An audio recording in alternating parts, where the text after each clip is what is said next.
नमस्कार प्यारे बच्चों, आइए देखते हैं 8th क्लास का सैम्पल पेपर हिंदी सब्जेक्ट का। और यहाँ पर आपका पेपर जो है वो 2.5 घंटे का रहेगा और अंक रहेंगे 60 क्यों बोला मैंने, क्योंकि 20 नंबर का आपका रीडिंग स्किल का पेपर है। तो 60 जो हैं उसमें से ही आपका पेपर जो है अब सेट होगा। 5 क्वेश्चन आपको पहले जो है, मैं आपको पैटर्न बताती चलती हूँ बेटा इस बार का। 5 क्वेश्चन तो आपको ऑब्जेक्टिव टाइप है, फिर आपके पास आएगा एक पैराग्राफ यानी कि गद्यांश। 5 क्वेश्चन उसमें से पूछे जाएंगे। फिर 5 क्वेश्चन आपके पास जो हैं वो आपके बुक में से आपका कुछ ग्रामर टाइप या छोटे छोटे क्वेश्चंस पूछे जाएंगे आपसे, वो भी ऑब्जेक्टिव टाइप हैं। फिर 16 से 21 तक जो आपके क्वेश्चन हैं वो 2 मार्क्स के रहेंगे, ठीक है। और 22 से 27 तक रहेंगे आपके 3 मार्क्स के। और फिर 3 क्वेश्चन जो हैं, क्वेश्चन नंबर 28, 29, 30, वो आपके लॉन्ग आंसर टाइप क्वेश्चन है। उसमें क्या पूछा जाएगा वो भी आपसे डिस्कस करेंगे। बने रहिए हमारी वीडियो के साथ। नमस्कार, हमारे चैनल पर आपका एक बार फिर से हार्दिक स्वागत है। हम आपको बेटा हर बार बताते हैं कि ये सैम्पल पेपर है, ये पेपर नहीं है, ये आपकी मदद के लिए है। ये कोई पेपर की लीकेज नहीं है कि आपको पेपर लीक करके हम दे रहे हैं, और ना ये काम कभी किसी को करना चाहिए, ठीक है। इससे हमेशा एग्ज़ाम्स की गरिमा बनी रहती है और लीक होने से एग्ज़ाम्स की गरिमा ख़त्म हो जाती है। लेकिन आपको इन पेपर से हेल्प मिलेगी, मदद मिलेगी आपकी तैयारी करने के लिए। जो हम क्वेश्चन डिस्कस कर रहे हैं इनमें से बहुत सारे क्वेश्चन आपको फाइनल एग्जाम में, यानी कि आपके जो एग्जाम परसों को है उसको उसमें देखने को मिल सकते हैं। तो शुरू करें, चलो। लाख की चूड़ियाँ पाठ साहित्य की कौन सी विधा है? ये कहानी है। फिर है नली से पेट्रोल पिलाने के बाद बस की रफ्तार कितनी हो गई? 15 से 20 मील। उसके बाद नेक्स्ट क्वेश्चन है दीवानों की हस्ती कविता का मूल विषय क्या है? उत्साह और अलमस्ती। नेक्स्ट है चिड़िया ने चोंच में क्या दबा रखा था? तिनका। सुदामा चरित के रचयिता का नाम क्या है? नरोत्तम दास।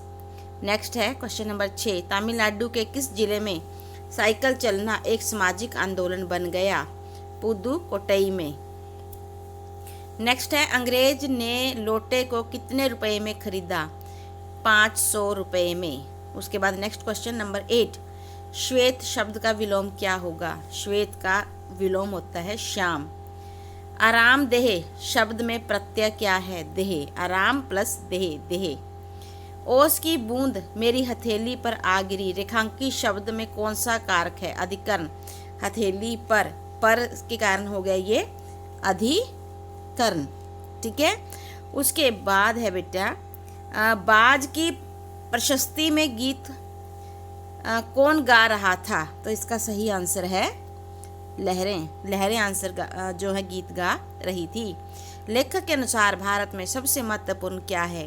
भारत के लोग। इंडिगो किसे कहते हैं? इंडिगो कहते हैं नीले रंग को। उसके बाद है दया धर्म का मूल है पाठ किस ग्रंथ से लिया गया है? यहाँ पर अगर आप नेट पे सर्च करेंगे ना बेटा तो आएगा रामचरितमानस, बट रामचरितमानस से तो दोहा लिया गया है। आपकी बुक में जो ये पाठ है, एक्चुअली अब तो नैतिक शिक्षा में ये पाठ चेंज हो चुका है, अब ये पाठ नहीं है, लेकिन कई बार आ जाता है। तो दया धर्म का मूल जो पाठ है ये पंचतंत्र से लिया गया है। वहाँ पर लिखा भी हुआ है पाठ के एंड में कि ये पंचतंत्र से लिया गया है। उसके बाद है गुरु नानक देव जी का जन्म कब हुआ? 1469 में। पक्षियों के पंखों पर सौरभ तैरता है, ये सही है, सत्य आएगा इसका। क्या आएगा? सत्य। उसके बाद है नेक्स्ट उजागर से अभिप्राय छिपाने से है, गलत। उजागर का मतलब छिपाना नहीं होता बल्कि सामने लाना होता है। पानी प्रात को हाथ छुए नहीं, नैनन के जल सो पग धोए में अलंकार कौन सा है? अतिशयोक्ति। बहुत बढ़ा चढ़ाकर बात को कहना, अतिशयोक्ति। क्यों भाई इतनी जल्दी मरने की तैयारी कर ली है? ये कथन किसका है? सांप का। गोपी ने किसे अनोखा बेटा कहा है? श्री कृष्ण को। साइकिल प्रशिक्षण शिविर देखना एक डैश अनुभव है, कैसा? असाधारण। असाधारण जो है देखना है, यहाँ पर अनुभव है। कबीर की साखियाँ डैश हैं। इसका सही आंसर है साखियाँ क्या हैं, एक दोहे के रूप में है। स्वामी ने अपने गुरु भाइयों के सहयोग से एक रामकृष्ण मिशन की स्थापना की। इसका सही आंसर आएगा स्वामी दयानंद ने अपने गुरु भाइयों के सहयोग से रामकृष्ण मिशन की स्थापना की। दोनों ऑप्शन गलत है बेटा। यहाँ पर स्वामी विवेकानंद आएगा, ना दयानंद ना सरस्वती, क्योंकि रामकृष्ण मिशन की स्थापना स्वामी विवेकानंद जी ने की थी। दोनों ही ऑप्शन गलत हैं। अंग्रेज भारत की नगन दुर्गति करके छोड़ेंगे, ये कथन किसने कहा? ये रविंद्रनाथ टैगोर जी ने कहा है। जलियांवाला बाग कहाँ स्थित है? जलियांवाला बाग जो है वो कहाँ पर स्थित है? अमृतसर में। ठीक, उसके बाद 2-2 नंबर वाले क्वेश्चनों की तरफ बढ़ते हैं।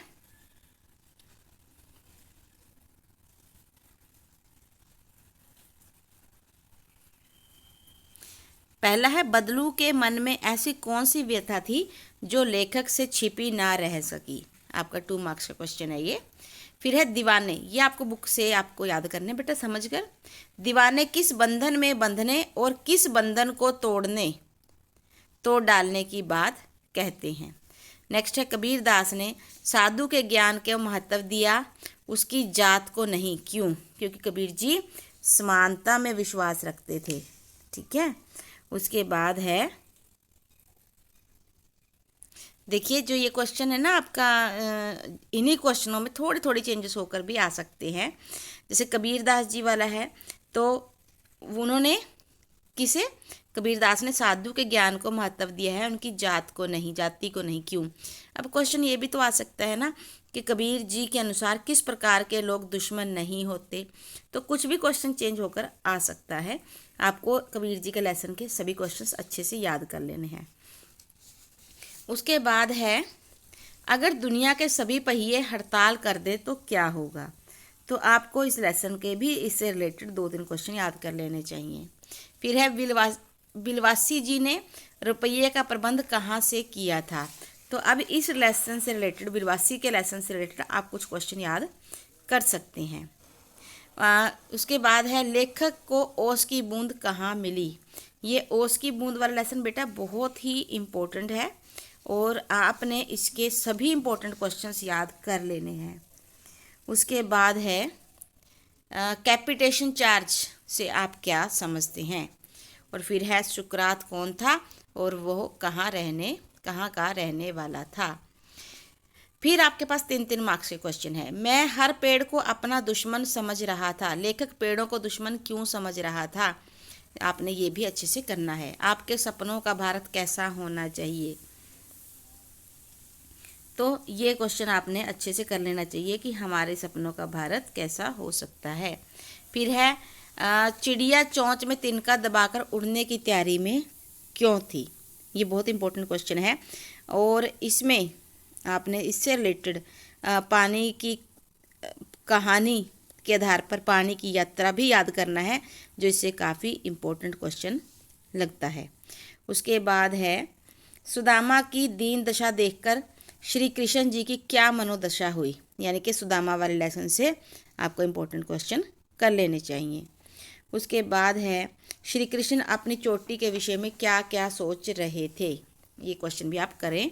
और नेहरू जी ने चांद को अपने बंदी जीवन का स्थायी सहचर क्यों कहा है? क्योंकि वो बहुत समय जब जेल में थे तो वो हर रोज़ उसी की रोशनी में बैठकर अपने विचार किया करते थे और इवन के अपने बुक को आगे बढ़ाते थे लिखने में, रचना करने में। संस्कृत भाषा की क्या विशेषता है? और नेक्स्ट क्वेश्चन है, उधम सिंह जी को किस बात का दुख था? आगे बेटे आपके पास जो है पंक्तियाँ लिखनी है आपने। मेरा देश भारतवर्ष, इसके साथ ही कुछ इम्पोर्टेंट क्वेश्चंस होते हैं, जैसे वर्षा ऋतु या बारिश का दिन, समय का महत्व, और इसके साथ ही मेरा प्रिय त्योहार। ये क्वेश्चन कर लें। साथ में ही आप करें महात्मा गांधी और पंडित जवाहरलाल नेहरू जी के ऊपर एक ऐसे। उसके बाद बेटा एक आपके पास है, यहाँ पर आई हुई है पद्यांश है ये, और इस पद्यांश को पढ़कर आपने बेटा इसको व्याख्या करनी है। पहले इसके सरलार्थ यानी कि सह प्रसंग इसकी व्याख्या करनी है। लेकिन कोई ज़रूरी नहीं है कि ये आपके पास आए। उसके बाद एक गद्यांश है और उसके उत्तर पूछे हैं। लेकिन इस बार जो सिलेबस में है वो आपके पास क्या होगा, दीर्घ उत्तरों में 3 क्वेश्चन है। पहले में आपके पास एक कहानी लिखनी है आपने कोई अच्छी सी, फिर आपको कहानी जैसे कि कोई वर्षा के ऊपर कहानी हो सकती है। फिर आपके पास जो है निबंध है। निबंध में मैंने आपको बताया जैसे कि मेरा प्रिय त्योहार, ठीक। उसके अलावा टेलीविज़न की उपयोगिता, विज्ञान, वरदान और अभिशाप, समय का महत्व और पंडित जवाहरलाल नेहरू जी। आप ये 5 कर लीजिए, इनमें से आपको कोई ना कोई इम्पोर्टेंट आ ही सकता है।